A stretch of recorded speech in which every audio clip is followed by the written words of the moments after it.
Hello and welcome to the stream. I'm Video Game Pianist. Hello to those in the chat. Hello Stephanie, Lance, Blackno2, Ur, Olivia, Hortenus, Juan. Welcome to the stream. So I'll begin with the Ocarina of Time title theme. Hello, Goat God.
Thank you, thank you. Now I'll play Lost Woods.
Thank you. And now I'll play The Great Fairy Fountain. And yes, these are weighted keys on the piano.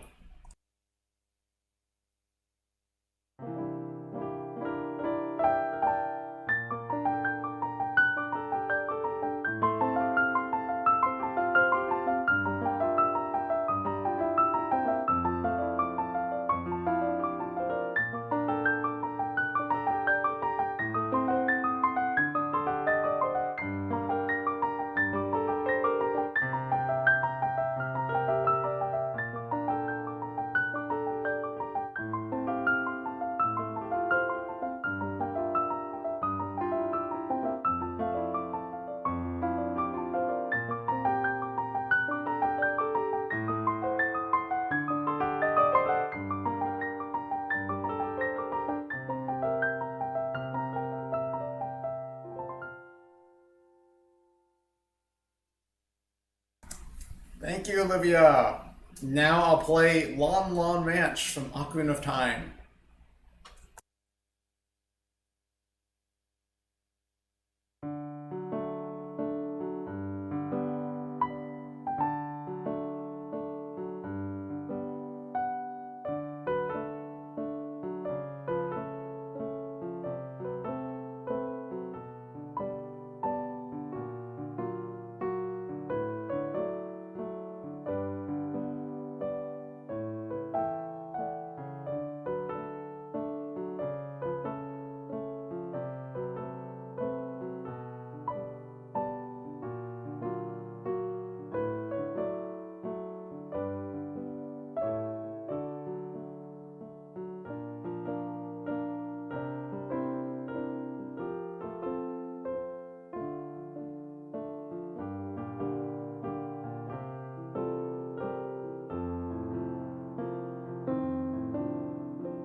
Thank you. Now begin the sight reading portion.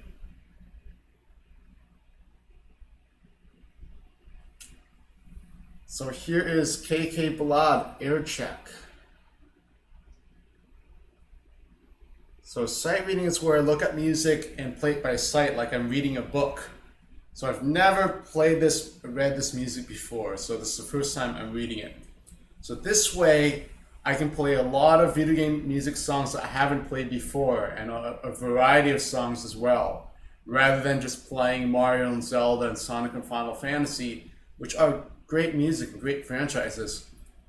However, with sight reading, there's a bunch of video game sheet music on the internet that I can sight read. So we can listen to a variety of video game music that I otherwise wouldn't play because it wouldn't really be in my repertoire.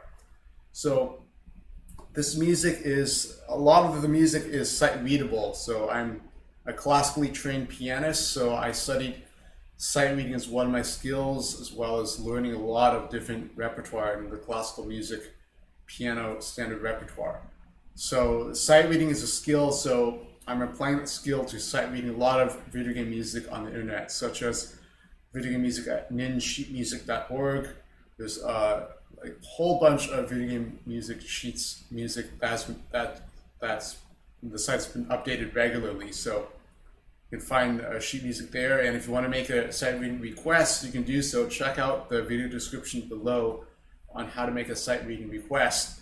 And so for that, I'll put the sheet music on my iPad here, and then I'll broadcast to the stream, so you can actually see the sheet music as I'm reading it in real time. And I also have a pedal here. I'll turn it on. So the foot pedal here will turn the pages automatically when I press the pedal. So that way I can still play the piano here without having to move my hand. And this is just one page here, so there's no page turn for this. Hello, Pato Martinez. Lance, yes, it is increasing my exposure to video game music and playing music that I otherwise wouldn't necessarily play. So a lot of the sheet music here, like Animal Crossing, KK Ballad, Air Check, I might recognize it or I may not, but there's so much music out there, right? From so many games. Like, some people ask me, do you play the video games from the music that you play, and there's just so much video games out there. Even if I played video games for 8 hours a day, I wouldn't be able to play all the video games there, because there's just so many video games. Like, there's like Metroid, Mario, Sonic, Zelda, Final Fantasy, Animal Crossing, and a lot of other games as well, of course. So it's just not feasible for me to play every single video game. Even if maybe I spend 12 hours a day, it wouldn't be enough. So the music stands on its own, nevertheless. So I think the strength of this music can be enjoyed even if one doesn't even play video games or has played the specific video game. So even knows what Animal Crossing is. I think the music itself has a beauty to it that people should enjoy. So I think sometimes it's a stigma to video game music. Like some people think, oh, I don't like video game music because I don't play video games. Well, I think that's not necessarily there is not necessarily. I mean, for me, I'll listen to video games music even though I haven't played the game. So it's I believe that just because one doesn't play video games or knows what Animal Crossing is doesn't mean that they can't fully enjoy the music, because I think, again, the music stands on its own.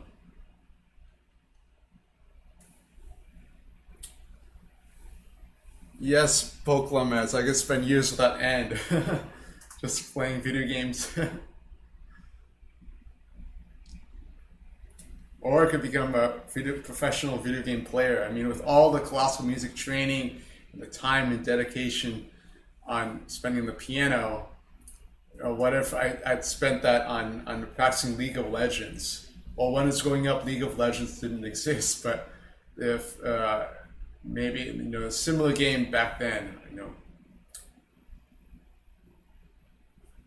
But now, like the average age of League of Legends players, they're like age 20 or 22, and by the time they're 25, they're like a lot of League of Legends players have retired by age 25.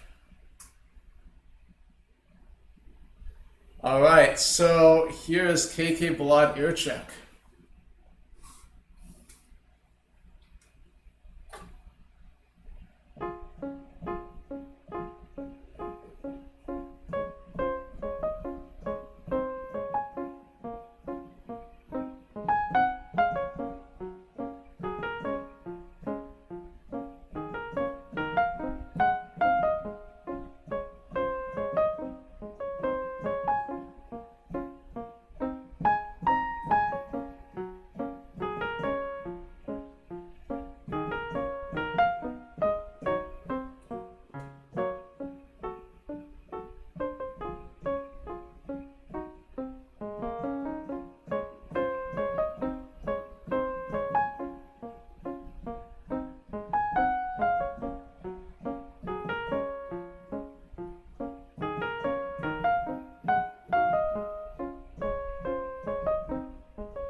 Okay, I don't know why there's an octave sign for these notes here. I mean, maybe it's trying to avoid reading a lot of ledger lines here, but it's a little bit confusing because in classical music, this would not be written with an octave sign for notes here. It would be written up here. It just looks a little bit odd because usually when I see that, I think it's either like way up here or way down here, but not just in the middle of the piano for an octave sign there. It's a little bit unusual.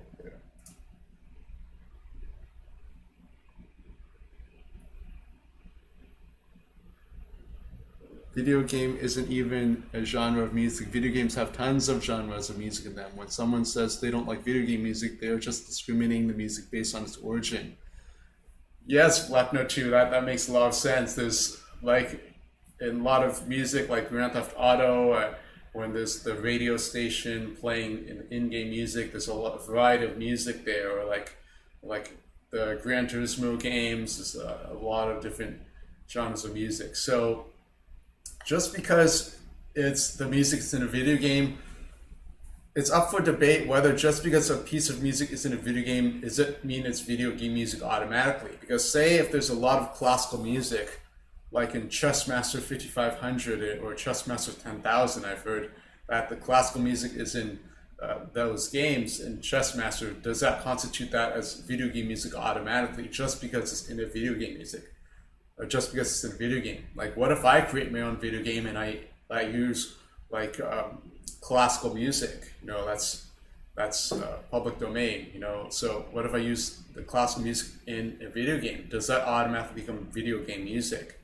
So it's up to debate. So, and the question is, does music in a video game affect how it's performed because it's in a medium of video games? So it's up to debate. Yes, Abigail. Yes, the octave sign here is a little bit odd, right? Here, it's just not. It's just like, wow, because it's a little bit unusual because in the previous measure the notes are up here, and then it could have went up here with just like 3 ledger lines here. So I don't know. This is arranged by the Deku trombonist. I don't know what clef trombones read. I can see what clefs do trombones read. Trombonist clef. Bass clef and C. What clef is trombone? A clef. Trombone usually uses the bass clef, F clef, although eventually you might have to learn the tenor clef or the treble clef. So it could have to do with Dico trombonist's musical background and use to seeing that instead of writing the 3 ledger lines.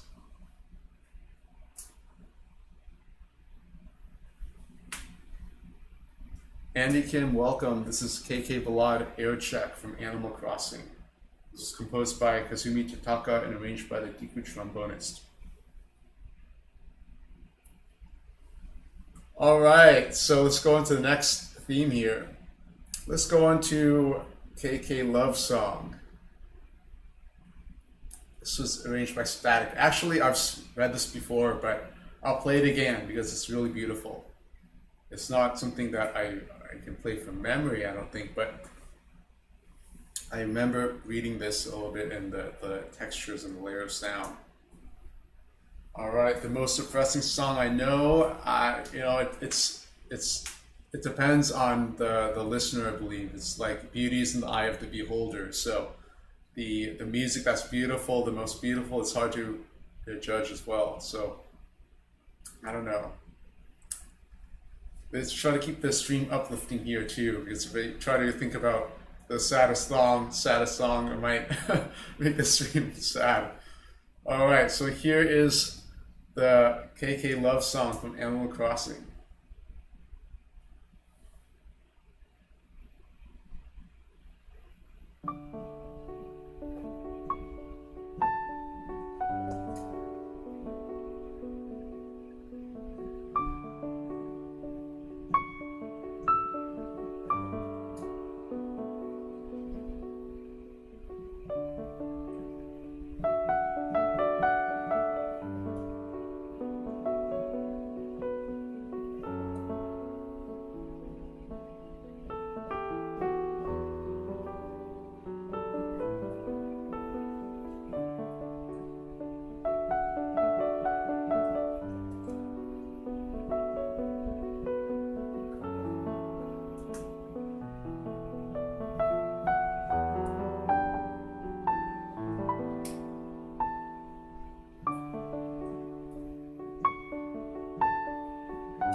I think a piece's presence in a video game could affect its performance, in that the performer would have pleasant or awful memories associated with the game and therefore the music. Yes, so like playing Super Mario Brothers or Sonic the Hedgehog, it's a lot of fun. Can remind somebody of the childhood, so that can be a pleasant experience there. So he or she would be better able to express their emotions and perform the piece. Yes, so that makes a lot of sense. So somebody that's happy that reminds them of the game, can be in a better place as well to express the emotion as well, because I suppose a person that's happy can express emotion more better possibly than if somebody's sad. Then they're kind of like drawn inwards themselves and they're not really expressing emotion, whereas being shy as a performer usually maybe isn't the temperament of the person. Like if the temperament of the person is more happy, then they express emotion, a wide range of emotions more. Hello, Dr. Keckenstein. So the sheet music here, you may do a Google search or go on NinSheetMusic.org.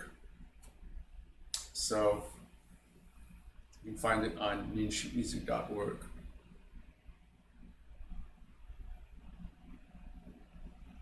Yeah, ending theme from any Pokemon game triggers a very emotional part in me, expecting more of the game and wanting to learn more about the personalities of the characters. Well, I haven't played Pokemon, so I could see that ending theme to Sonic or Zelda would also feel more sad and wanting to play the game more. Probably Final Fantasy X is a really sad theme as well. Hello, KB Rockstar 12, welcome back. Thank you. I'll check it out.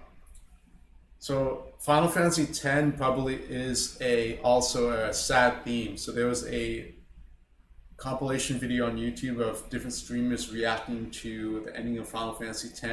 At the beginning of the ending film, everybody was like excited and kind of upbeat, but then by the end of the film, a lot of people, they were crying or they felt really sad or kind of that sort of emotion because of the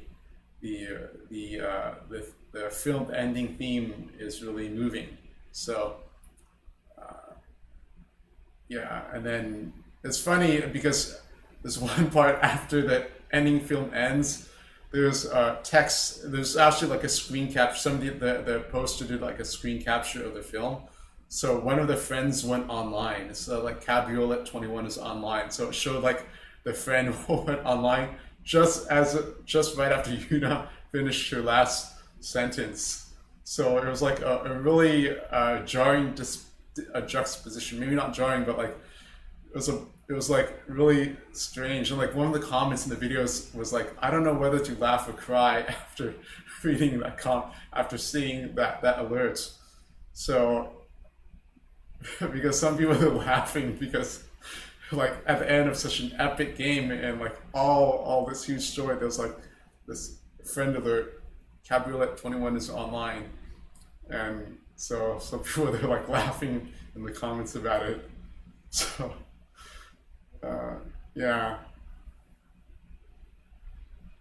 All right, good luck, Abigail Peterson, on the college essay. Good luck on your finals and exams, and anybody taking finals or exams during this time of the semester.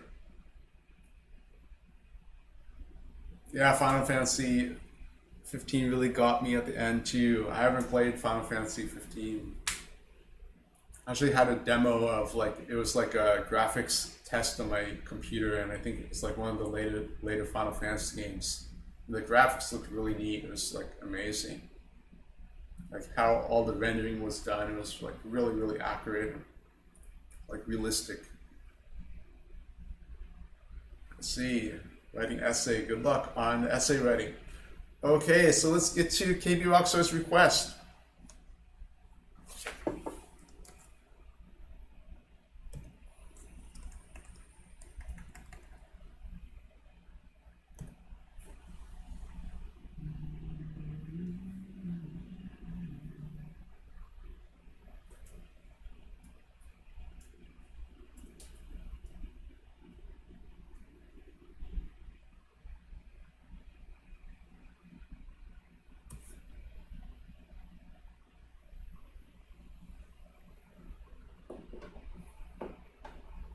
Okay, so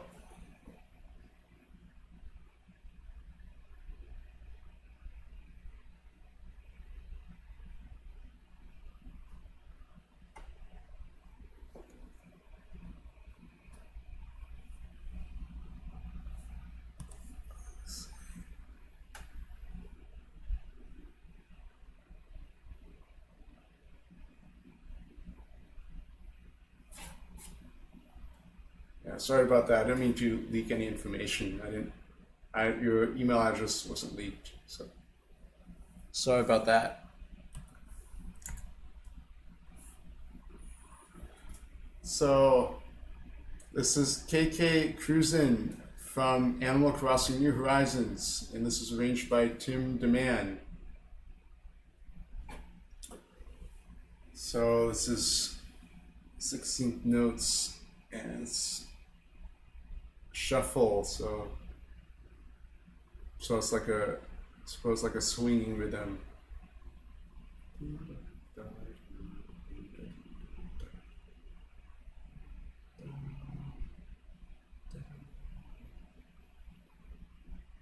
When it goes 90s, it goes pretty fast here.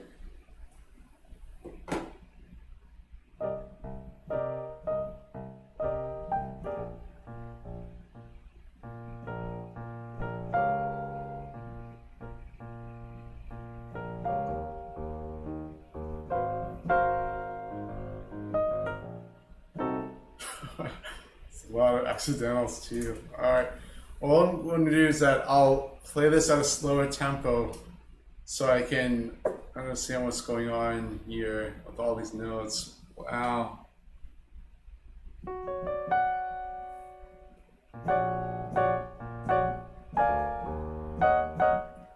Okay, so let me play this slowly and see what's up here.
Alright.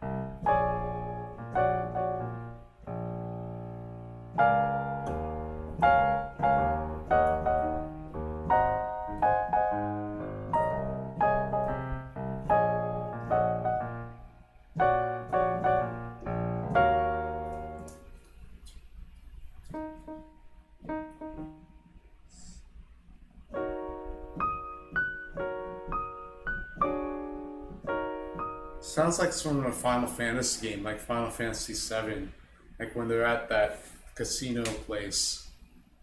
I forgot what that's called, but yeah, that one of the characters in Final Fantasy VII, like the Sith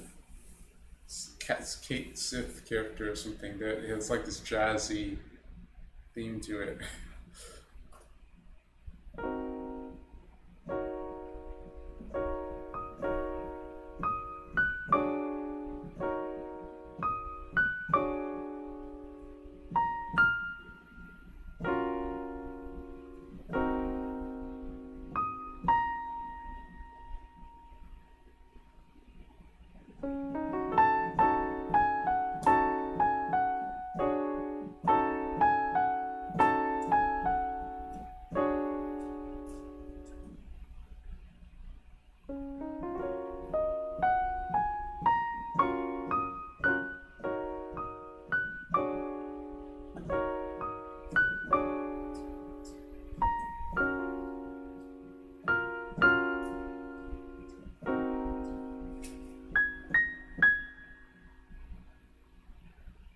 Hello, Vic Chang.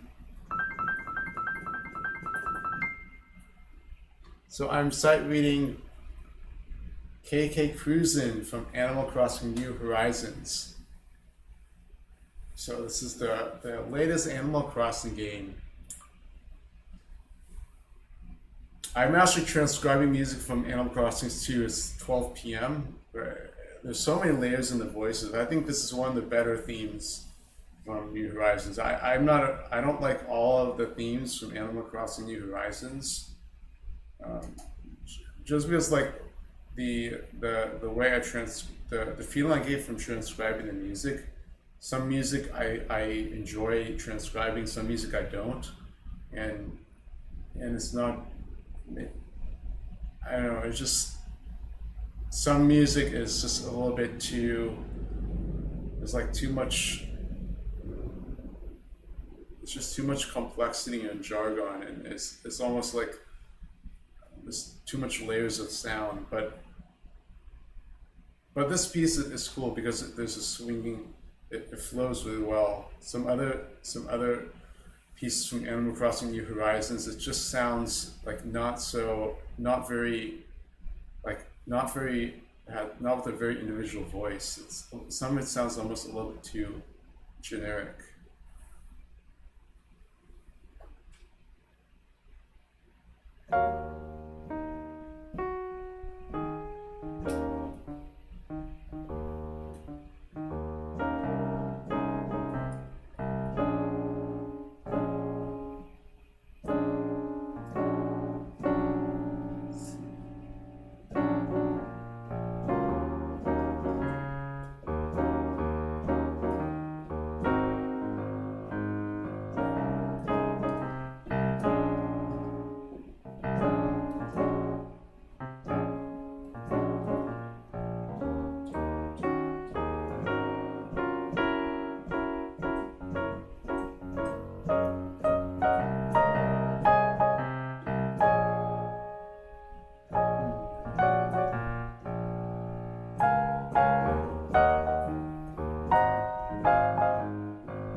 You've been playing Animal Crossing New Horizons for 2 months now. Wow. I read it's like a really great, relaxing game. Yeah, wow.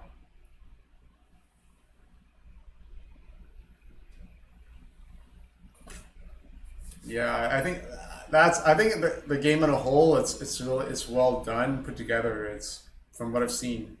Yeah.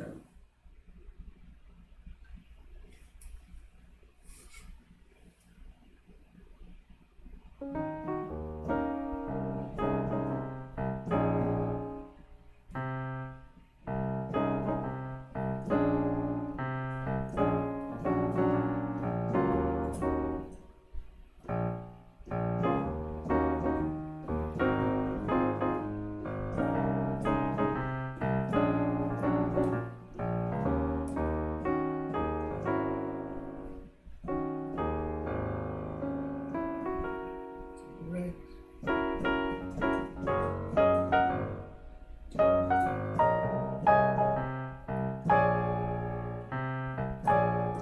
This rhythm right there, it's challenging to me because in classical music, I usually don't come across that rhythm. So when I'm playing it here, I kind of have to force myself to align with the syncopation and so forth because it's not used to that.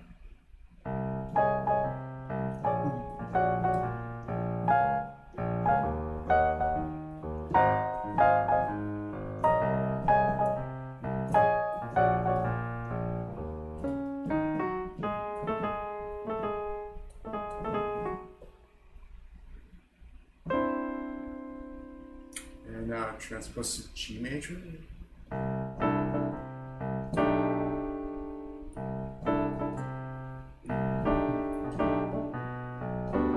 E minor.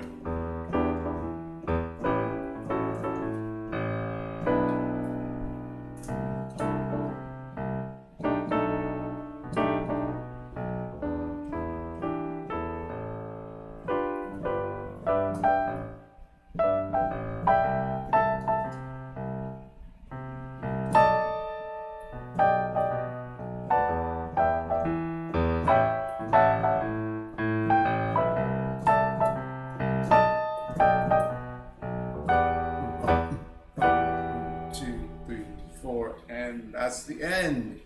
All right, so let me see. Quarter note equals 90.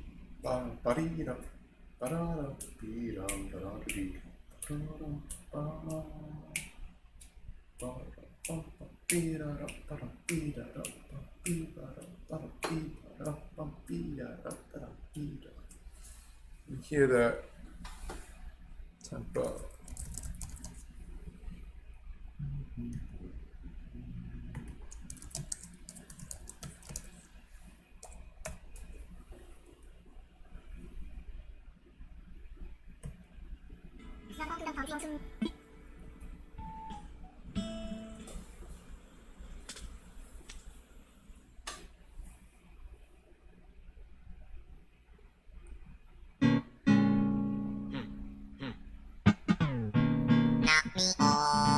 Me now, quick me oh, me oh me oh me oh, not me oh me now, me not me oh.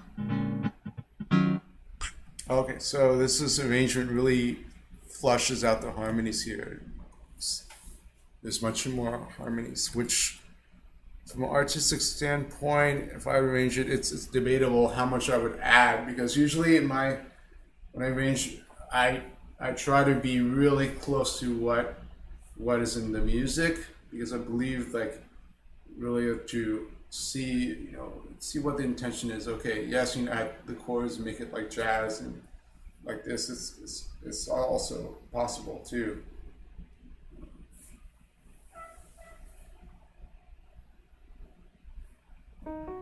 It's up an octave here, so.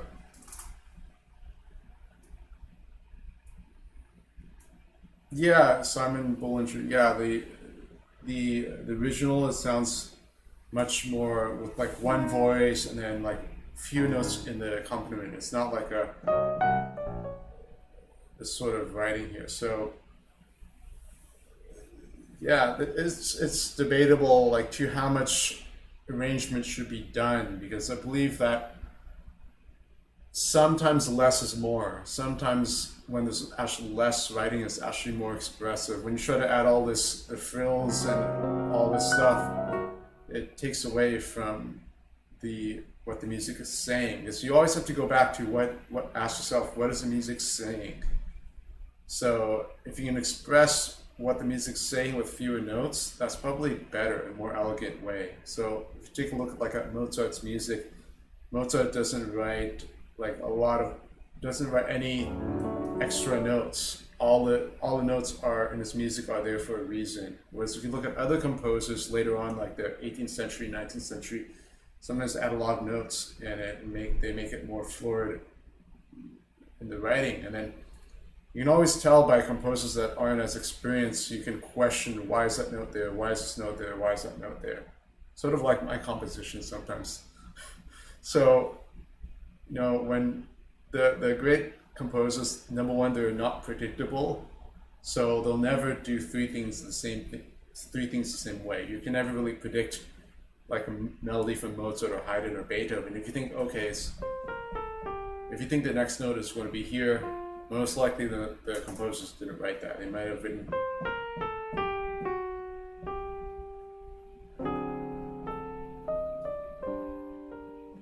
And so that way it always challenges the listener to always engages the listener more that way. If everything were just the same, like on and on. I mean, this is a hand-in exercise. It's not supposed to be in a composition with the really creative melody. But if everything were so predictable, then it would be good either. It's. Yeah, so let me listen to this again.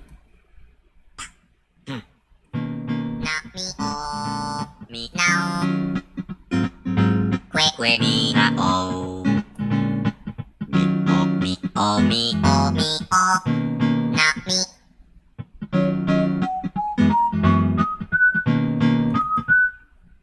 Yeah, so here it's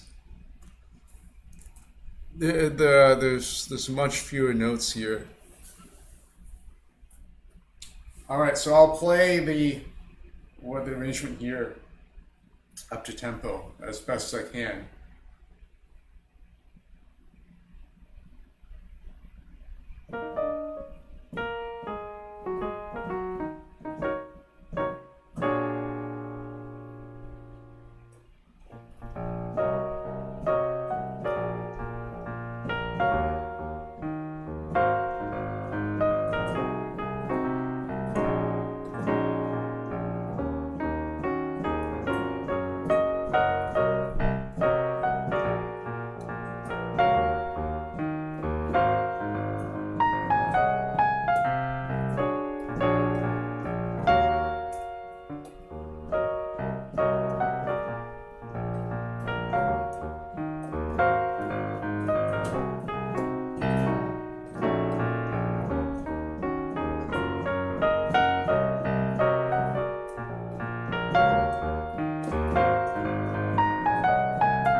So that's how it goes there. I mean, it's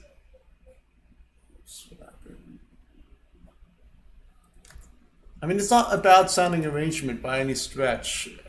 It's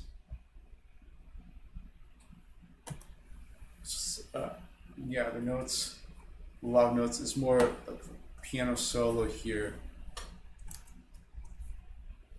Thank you, Simon Bollinger. So yeah, that's KK Cruisin. Let me try it again at the tempo. It's a little bit faster still.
Alright, so that'll be all for the stream today on YouTube. Thank you, KB Rockstar, for the request. Now I'll go to Twitch and play piano chess, where I play piano chess at the same time. So now I'll play the ending theme to Super Mario World.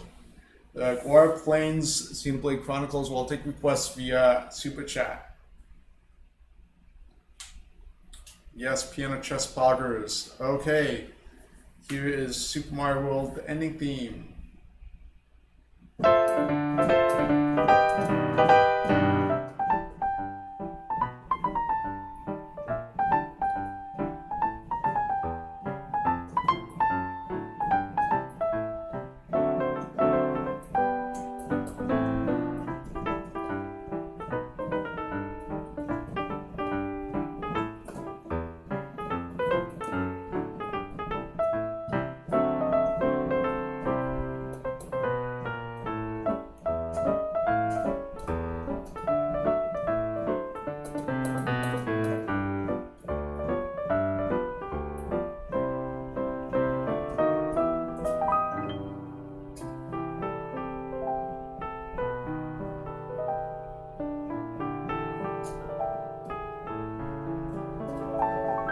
Thank you, Vic Jang.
Yes, it's a lot of fun. Koji Kondo is really creative in creating the music here. Okay, and thank you KB Rockstar, and thank you Vic Jang for the super chat and the super sticker. So now I'll go over to Twitch to do a piano chess stream. So check out my Twitch page. It's twitch.tv/videogamepianist. All right, bye for now. Thanks again. Bye-bye.